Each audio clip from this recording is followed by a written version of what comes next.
ఏపీలో కూటమి అధికారంలోకి వచ్చాక విజయసాయిరెడ్డిపై అనేక ఆరోపణలు వచ్చాయి. ఒకటి కాదు, ఏ అక్రమార్జన గురించి ప్రస్తావన వచ్చినా ఓ వేలు విజయసాయిరెడ్డి వైపే చూపించింది. అసెంబ్లీ ఎన్నికల అనంతరం 4-5 నెలల పాటు విజయసాయి టార్గెట్ గానే ప్రభుత్వ చర్యలు కనిపించేవి. కొన్ని రోజులుగా విజయసాయిపై ఆరోపణలు ఆగిపోయాయి. కేసుల భయానికి సైలెంట్ అయిపోయాడా? కూటమికి లొంగిపోయాడా? టీడీపీతో విజయసాయి సంధి చేసుకున్నాడా? విజయసాయికి సంధి కుదిర్చింది ఎవరు? Let's watch this story.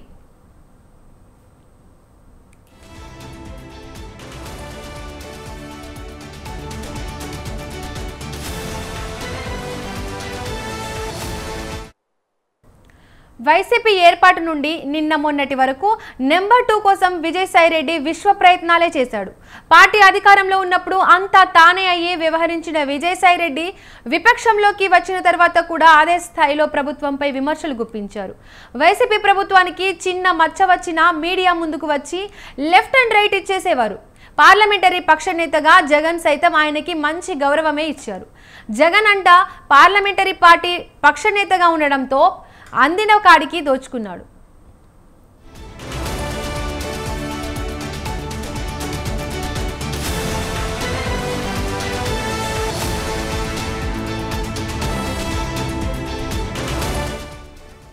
YCP అధికారంలో ఉన్నన్ని రోజులు తాను ఆడిందే ఆట పాడిందే పాట అన్నట్లు సాగింది. అసెంబ్లీ ఎన్నికల తర్వాత కూడా అదే స్థాయిలో విజయసాయిరెడ్డి పార్టీకి గాని జగన్కి గాని మచ్చ రానియకుండా విశ్వ ప్రయత్నాలే చేశారు. విజయసాయిరెడ్డిని సైలెంట్ చేయాలనుకున్న కూటమి నేతలు ఆయన బిజినెస్లపై కన్నేశారు. ఒక్కొక్కటిగా ఆధారాలతో సహా విజయసాయిరెడ్డి అక్రమాలను మీడియా ముందు ఉంచారు.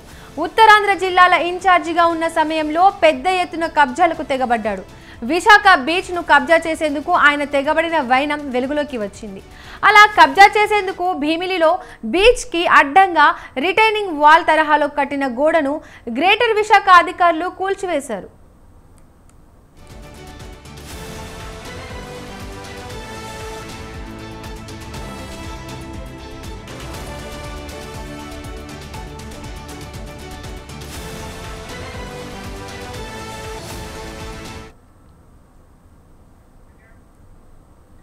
విశాఖపట్నంలో విలువైన ఆస్తులపై కన్నేసిన విజయసాయిరెడ్డి ప్రేమ సమాజానికి సంబంధించిన ఆస్తులను సైతం చేజెక్కించుకునేందుకు ప్లాన్ వేశాడు.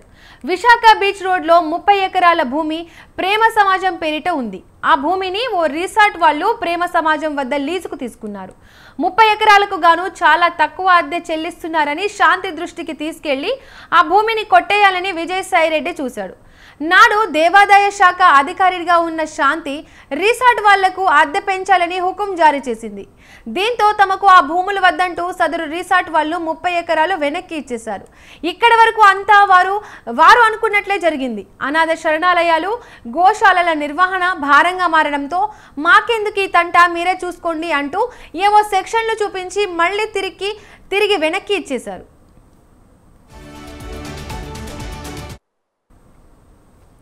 తాను విదేశాల్లో ఉండగా తన భార్య దేవాదాయ శాఖ అసిస్టెంట్ కమిషనర్ శాంతి గర్భవతి అయిందని, ఆమె కడుపులో పెరుగుతున్న బిడ్డకు తండ్రి ఎవరో తేల్చాలంటూ ఆమె భర్త మదన్ మోహన్ పోలీసులకు ఫిర్యాదు చేశాడు.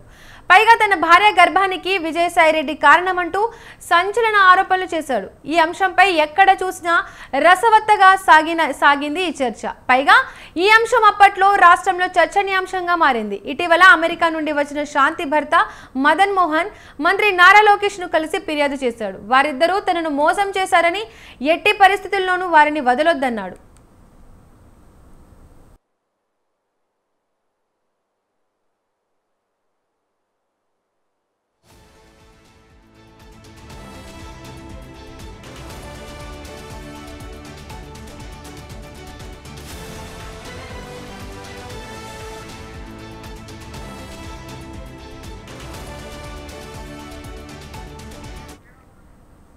కాకినాడ సీపోర్ట్ సేజ్లోని వాటాలు బలవంతంగా Aurobindo reality and infrastructure private limited సంస్థపై ఆరోపణలు వచ్చాయి. కాకినాడ సేజ్లోని విలువైన ఆస్తులను అరబిందోకు బదలాయించాలని కేవీ రావు సిఐడికి గతేడాది ఫిర్యాదు చేశాడు. కూటమి ప్రభుత్వం అధికారంలోకి రావడంతో కాకినాడ ఆస్తులపై ఫోకస్ పెట్టింది. ఈడీ సైతం కాకినాడ పోర్టు వ్యవహారంపై విచారణ చేపట్టింది.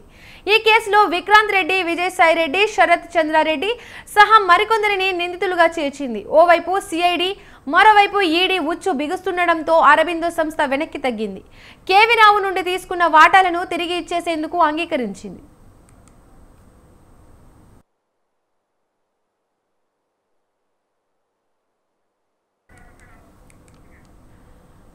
కూటమి ప్రభుత్వం అధికారంలోకి వచ్చాక విజయసాయిరెడ్డిపై వచ్చిన ఆరోపణలు అన్ని ఇన్ని కావు. పక్షం రోజులకు ఓ ఆరోపణ ఆయనపై వస్తూనే ఉంది. తనపై కావాలని కుట్ర పన్నారని, ఇది పార్టీలోని వారి పనే అంటూ అప్పట్లో అంతెత్తున లేచిపడ్డాడు విజయసాయిరెడ్డి. ఛానల్ పెట్టి వారి భాగోతాలన్నిటినీ బయట పెడతా అని హెచ్చరించాడు కూడా. రోజులు గడుస్తున్నాయి కానీ కనీసం నోటీసులు సైతం ఇవ్వలేదు. ఇక ఛానల్ పెడదామని ప్రయత్నించినా గోరుతో పోయేదాన్ని గొడ్డల దాకా ఎందుకు తెచ్చుకోవడం అని అనుకున్నట్లు ఉన్నాడు విజయసాయిరెడ్డి. చేసేదేమీ లేక టీడీపీతో ములాఖత్ అయిపోయాడని విశాఖ ప్రజలు చెవులు కోరుకుంటున్నారు.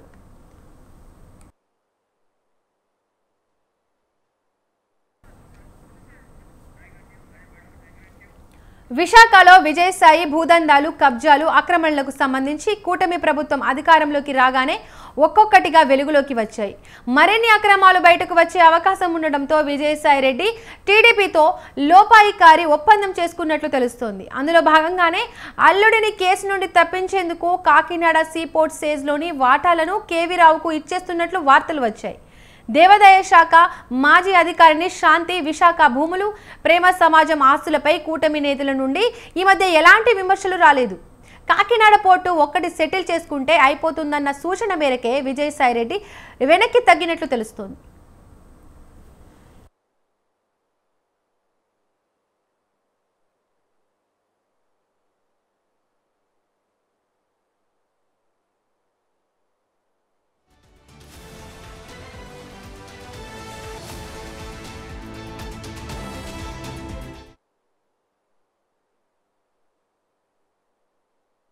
ఈ వ్యవహారం కూటమి నేతల తీరు చూస్తే ఆ ప్రచారానికి బలం చేకూరుతుంది. కేసుల భయానికి విజయసాయి టీడీపీకి సరెండర్ అయిపోయాడని విశ్లేషకులు చెబుతున్న మాట.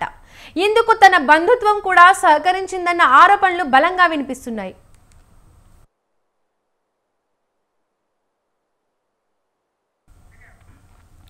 ఈ అంశంకి సంబంధించి మరింత సమాచారాన్ని మా ప్రతినిధి నవీన్ అందిస్తారు. నవీన్, చెప్పండి.